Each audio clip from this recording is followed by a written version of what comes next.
नमस्कार, हिंदुस्तान न्यूज़ 18 में आप सभी का स्वागत है और आपके साथ मैं हूं समीर मलिक। मेरे साथ युवा आरजेडी नेता मेहताब आलम जी हमारे साथ जुड़े हैं। गठबंधन है उसमें जो मुस्लिम्स है वो बड़ा सपोर्ट करते आए हैं, लेकिन जो इस बार जो थर्ड फ्रंट पार्टी आई है उसमें ओवैसी जी आ गए हैं, तो महागठबंधन को उससे क्या नुकसान हो सकता है?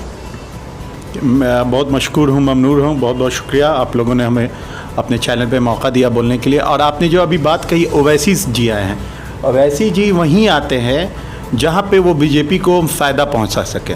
और आपको इससे पहले भी इलेक्शंस में आपने देखा होगा कि ओवैसी साहब को ये बिहार है ना, उड़ती हुई चिड़िया को हल्दी लगाता है, तो उनको बाहर करने का काम किया था। इस बार भी उनको एहसास करा देगी कि बिहार के मतदाता हमेशा से लालू यादव के पक्ष में ही खड़े रहे हैं। खास करके पिछड़ा अक़लियत, दलित, माइनॉरिटीज़ हमेशा लालू यादव के पक्ष में खड़े हुए हैं।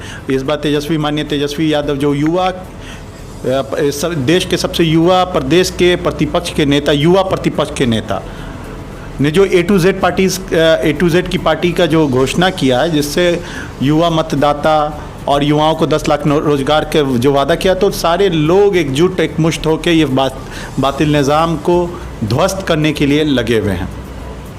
इसमें ओवैसी का कुछ नहीं चलने वाला। इस बार सरकार कहती है कि विकास को लेकर वोटिंग किया जाएगा बिहार में, महागठबंधन न टक्कर दे सकती है और न देगी आगे, सरकार कहती है। आप क्या कहना चाहते हैं? किस मायने पे आप विकास की बात करते हैं? एनसीआरबी की रिपोर्ट कहती है कि हिंदुस्तान में 2019 में देश में सबसे ज़्यादा दंगा अगर किसी जगह पे हुआ तो वो बिहार में हुआ था।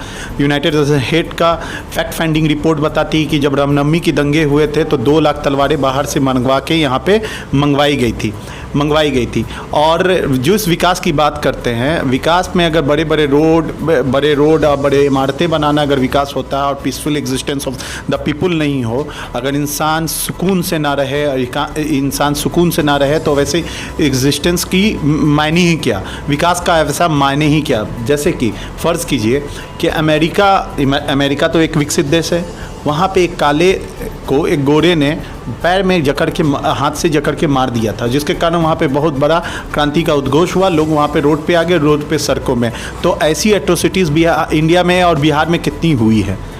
तो वैसे जब तक मैंने सोशल इक्वालिटी की बात नहीं होगी, जस्टिस की बात नहीं होगी, इक्वालिटी की बात नहीं होगी और फैटर्निटी की बात नहीं होएगा, और जैसे अक्सर सा जैसे कि भारत बाबा भीमराव अम्बेडकर के द्वारा प्रस्तुत किया हुआ संविधान we the people of India, जैसे we the people of India में जो हम भारत के लोग हैं, अक्षर सा नहीं उतरेगा, हम वैसे विकास को विनाश सिर्फ समझते हैं। बीजेपी के बड़े बड़े स्टार प्रचारक इस बार चुनाव में उतरे हुए हैं, तो क्या इससे महागठबंधन को कोई नुकसान पहुंचेगा? एक काम करें, बीजेपी और नीतीश बाबू को बोल दें ट्रंप को भी बुला के ले आएँ। अगर वो ट्रंप को भी बुला के ले आएँ और उससे भी कैंपेनिंग करवाएंगे ना बिहार में, इस बार महागठबंधन के पक्ष में लहर है। लहर ही नहीं, तूफान और सुनामी है।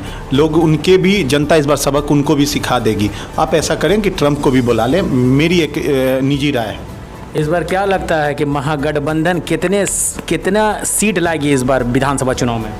कितनी सीट होती है? 40 सीट होती है। तो चलिए मैं आपको बोलता हूँ कि 243 हम लोग जीतने जा रहे हैं।